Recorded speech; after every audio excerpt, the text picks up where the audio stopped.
드디어 이번 주 금요일 한국 축구 대표팀의 월드컵 첫 상대인 체코와의 결전이 시작됩니다.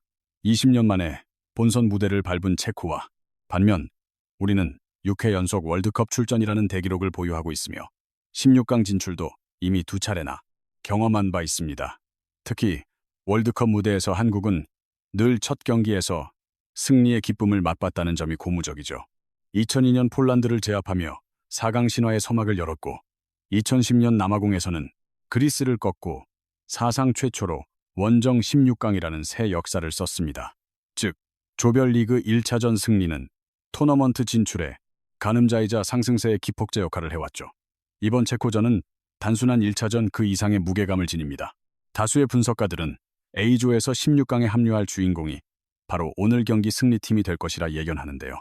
현재 조 편성상 멕시코가 절대 1강, 부진을 면치 못하는 남아공이 최약체로 꼽히는 상황이라 사실상 한국과 체코가 토너먼트 직행 티켓을 두고 치열한 2위 다툼을 벌일 것이라는 관측이 지배적입니다. 전문가들과 언론 모두 이번 맞대결을 박빙의 승부로 점치고 있습니다. 주요 배팅 사이트나 체코 현지 매체들조차 양팀의 전력을 백중세로 분류하고 있는 실정이죠. 승리 배당률 역시 한국 2.5배, 체코 2.6배로 큰 차이가 없으며 누가 이겨도 이상할 게 없는 혈투입니다. 인공지능을 활용해 10만 차례 시뮬레이션을 돌려본 결과에서도 한국 승리 38%, 체코 승리 32%로 우리에게 소폭의 우세가 예상되긴 하지만 접전임은 분명합니다. 하지만 경계해야 할 점은 최근 체코의 상승세입니다. 작년 11월 이후 무패 행진을 달리고 있으며 월드컵 플레이오프에서 강호들을 잇따라 격파하며 본선행을 확정지었기 때문에 기세가 대단합니다. 흐름 자체는 매우 무서운 수준이죠. 체코의 쿠벡 감독은 최근 인터뷰에서 한국팀 분석은 마쳤으며 손흥민을 봉쇄할 전략도 준비했다며 자신감을 피력했습니다. 그렇다면 과연 체코의 실제 전력은 어떨까요? 확실한 강점이 존재하는 만큼 간과할 수 없는 세 가지 치명적인 약점도 안고 있습니다. 과연 홍명보는 이 빈틈을 어떻게 공략해야 승리를 낚아챌 수 있을까요? 체코의 전력을 분석하고 승패를 가를 핵심 포인트까지 지금부터 하나하나 짚어보겠습니다. 체코 공략의 최우선 과제는 바로 공중볼 경합입니다. 현재 쿠벡 감독이 지휘봉을 잡은 지는 생각보다 길지 않습니다. 유럽 예선 막바지에 팀을 맡아 공식전 4경기만을 치렀을 뿐이죠. 자국 리그 위주로 경력을 쌓아온 감독이라 국제 무대 적응력이 변수가 될 수 있습니다. 감독은 선수들의 특성을 아주 잘 파악하고 있습니다. 준비 시간이 부족했던 터라 무리하게 전술을 바꾸기보다는 선수단이 이미 지닌 역량을 최대한 발휘할 수 있는 방식으로 팀 운영의 가닥을 잡고 있죠. 그렇다면 현재 체코의 강점은 무엇일까요? 바로 압도적인 피지컬입니다. 이번 명단에서 평균 신장이 187cm에 달하며 190cm를 웃도는 자원만 11명이나 포진해 있습니다. 즉, 필드 위 대부분의 선수가 180cm 후반의 거구라는 뜻이죠. 보스니아나 스칸디나비아 국가들과 더불어 유럽에서 손꼽히는 장신 군단입니다. 하셰크 감독도 인터뷰에서 직접 언급했습니다. 아기자기한 패스 축구를 기대하지 마십시오. 우리 스쿼드에 맞는 실리적인 축구를 펼칠 것입니다. 자신들의 강점을 극대화하겠다는 의지죠. 자연스레 체코 공격의 핵심은 세트피스가 되었습니다. 최근 10번의 경기에서 18골을 몰아쳤는데 그중 10점이 세트피스 상황에서 나왔습니다. 아스널보다 세트피스 의존도가 높고 예선에서도 세트피스 득점 1위를 기록했죠. 최전방의 시크는 물론 센터백 라인까지 모두 190cm 이상입니다. 더 위협적인 점은 중원에 있는 수면의 존재입니다. 프리미어리그 팬들이라면 익히 아실 겁니다. 2020년 이후 리그에서만 헤더로 11골을 기록했습니다. 이는 동기간 리그 미드필더 중 압도적 1위죠. 거친 PL 무대에서도 공중볼을 장악하며 득점하던 선수가 바로 수넴입니다. 체코는 모든 선수가 머리로 골을 넣을 수 있는 우리가 만난 상대 중 가장 공중전이 강한 팀입니다. 김민재가 시크를 묶더라도 다른 선수들의 제공권 상황까지 끝까지 집중해야 합니다. 또한 체코는 일반적인 공격 전개 시에도 신체 조건을 영리하게 활용할 줄 압니다. 후방에서 짧은 패스만 고집하기보다 자신들의 높이를 활용해 시크를 향해 곧바로 공을 뿌립니다. 시크가 공을 경합해 따내면 거기서부터 본격적인 공격이 시작되는 구조입니다. 세밀한 빌드업보다 오히려 롱볼을 통한 연계가 성공 확률이 높다고 판단한 것이죠. 이 롱패스의 출발점은 울버햄프턴의 크레이치입니다. 왼발잡이인 그는 체코 전술의 핵심 중의 핵심이죠.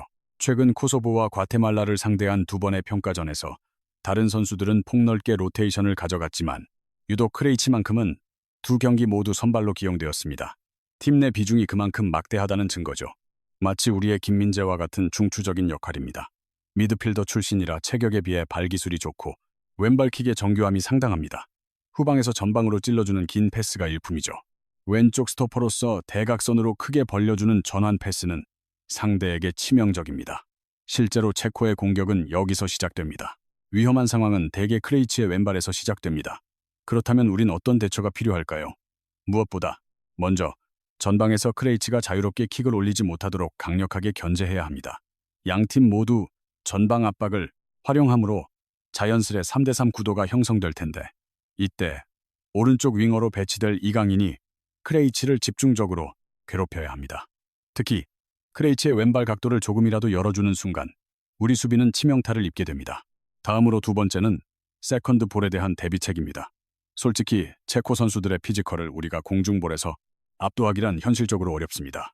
제공권 싸움에서 우위를 점하는 건 사실상 쉽지 않은 과제죠. 하지만 공중볼 경합에서 밀린다고 해서 패배하는 것은 아닙니다.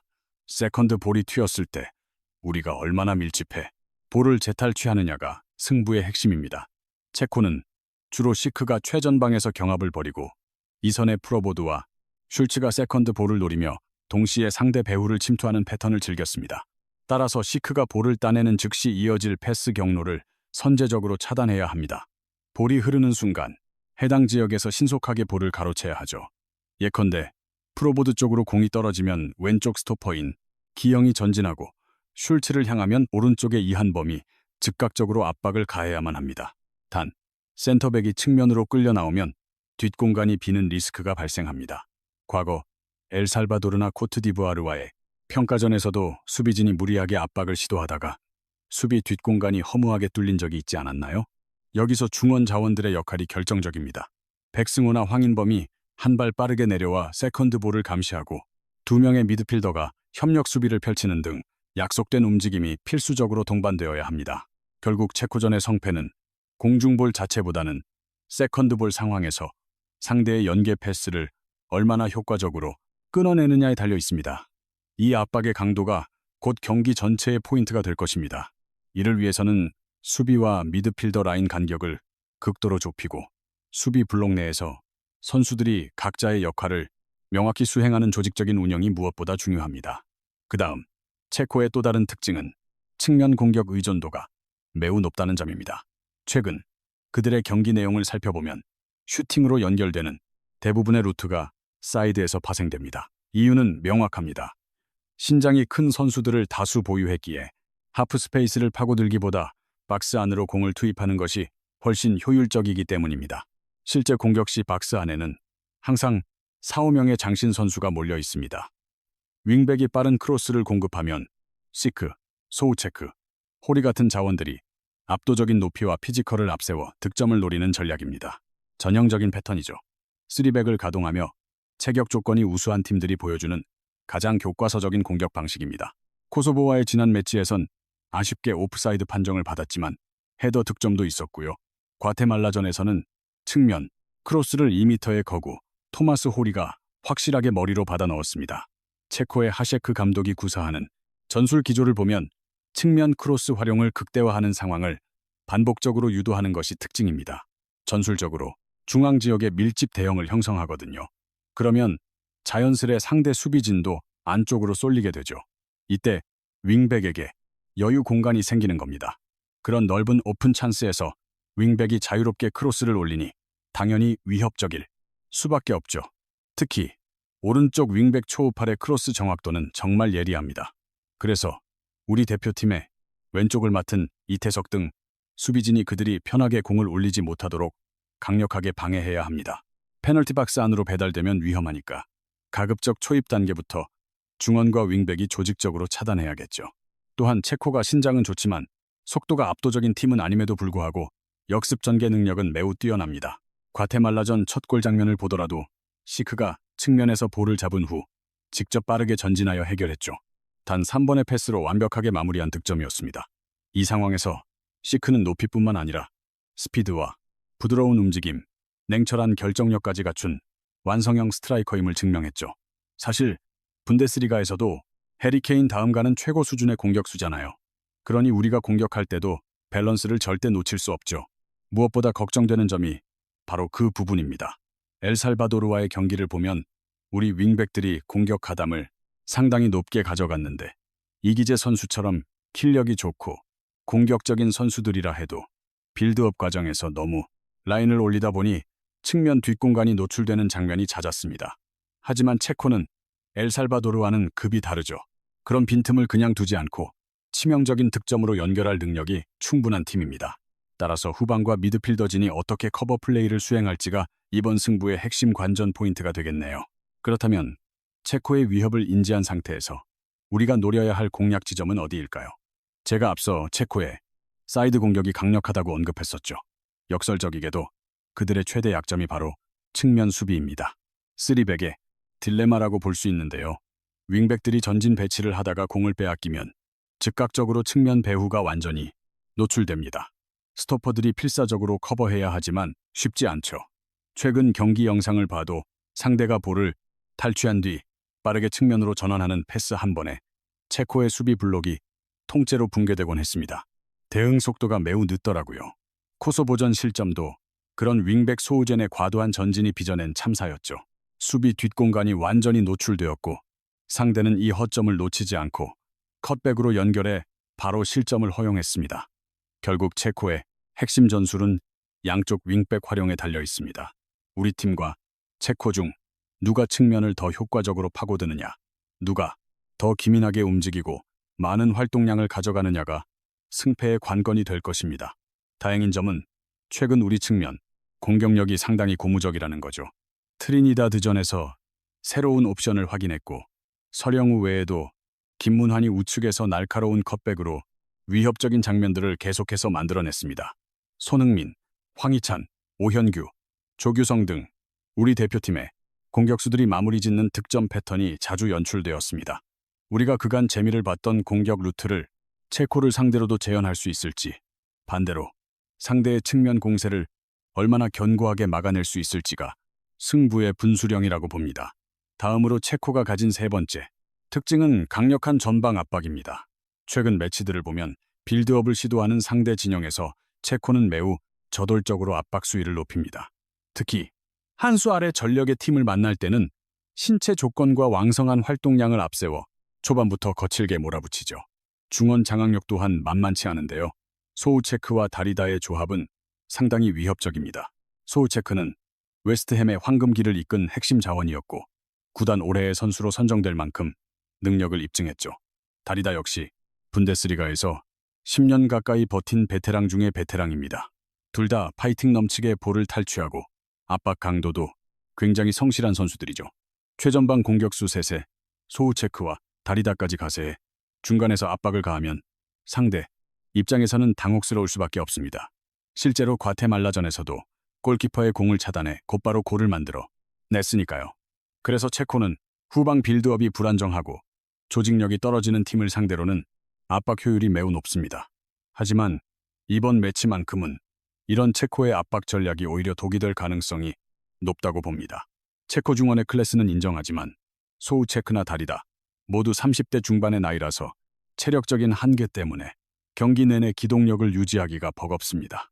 게다가 교체 자원인 사딜레크나 체르니가 들어오면 미드필더진의 무게감이 급격히 떨어지게 됩니다. 실제로 코소보전에서도 중원 허점이 많이 노출되었습니다. 하프 스페이스에서 데인마크가 늦고 수비 전환도 더디며 수비 라인 간격마저 무너지다 보니 박스 근처까지 너무 쉽게 전진을 허용하더군요. 결국 체코는 소우체크와 다리다라는 주축이 건재할 땐 강한 면모를 보이지만 90분 전체를 뛰기엔 기동력이 부족하고 후보 선수들이 투입됐을 때의 경기력 저하가 뼈아픕니다. 더군다나 체코는 경기 이틀 전에야 멕시코에 도착했죠. 적응 시간 면에서 우리와 비교 자체가 안 됩니다. 일찍 현지에 들어온 우리와는 비교도 안 되는 상황이라서요. 우려되는 부분이 있습니다. 선수 개개인의 특성상 경기 후반부로 갈수록 중원에서의 체력 저하는 불가피해 보입니다. 상대 압박이 헐거워질 타이밍을 놓치지 말고 우리 공격진이 속도를 높여야 합니다. 반면 중원에는 황인범, 백승호, 이재성이 포진할 수 있는데 이들은 기동력과 패싱력이 우수합니다.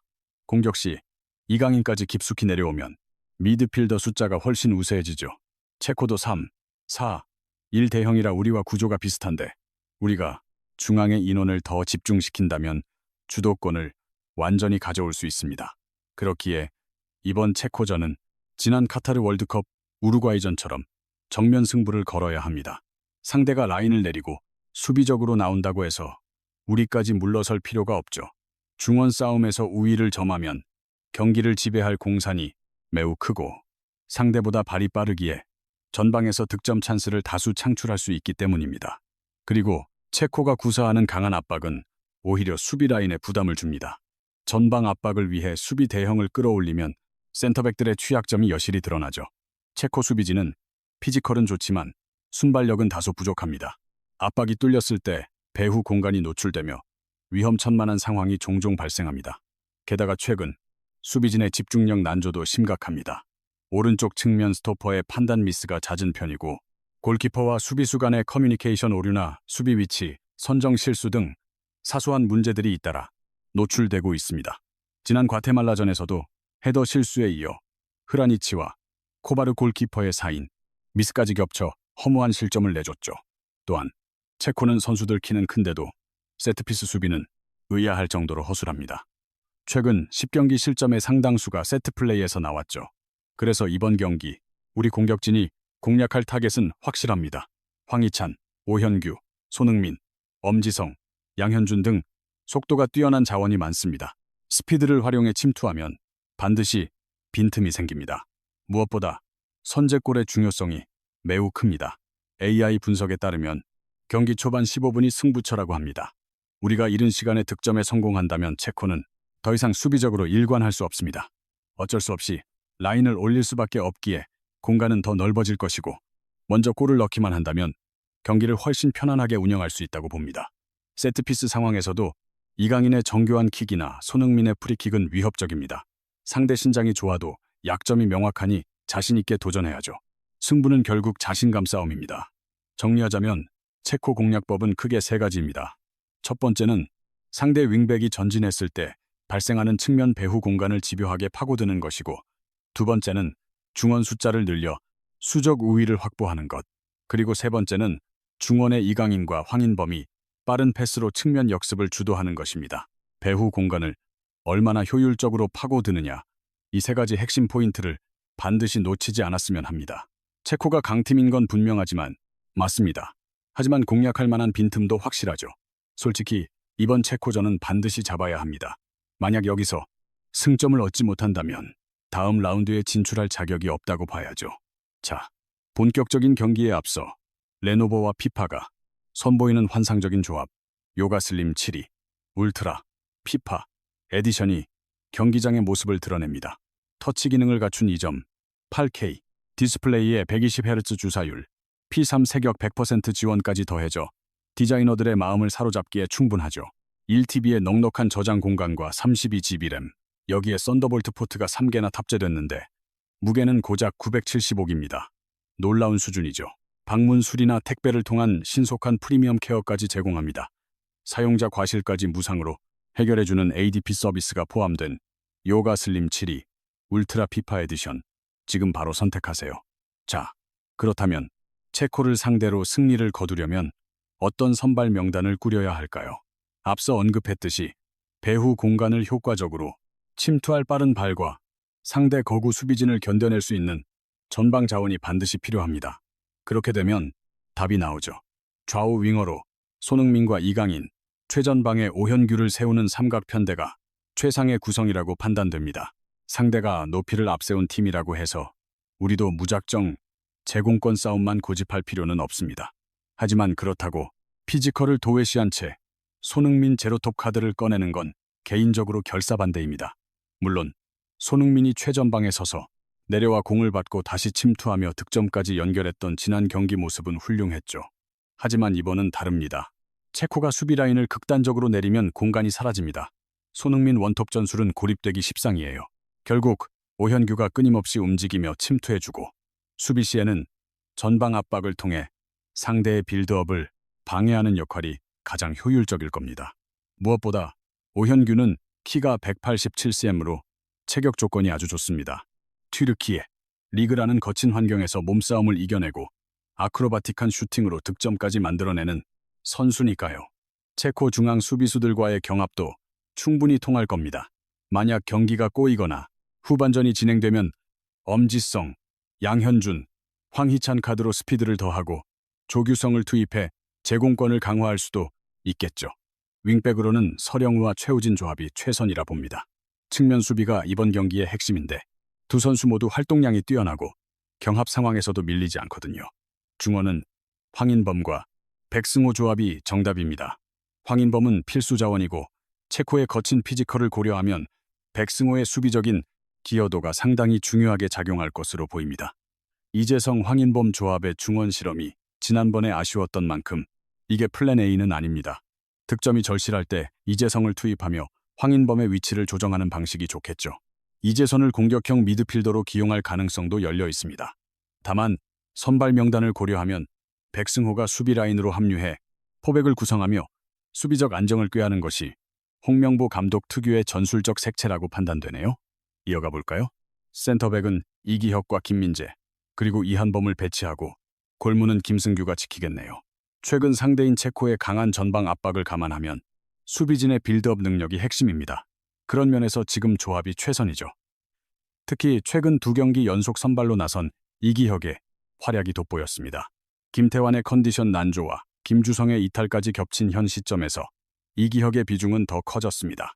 체코라는 팀은 분명 까다로운 상대입니다. 하지만 승리는 우리의 목표이자 충분히 달성 가능한 과제죠.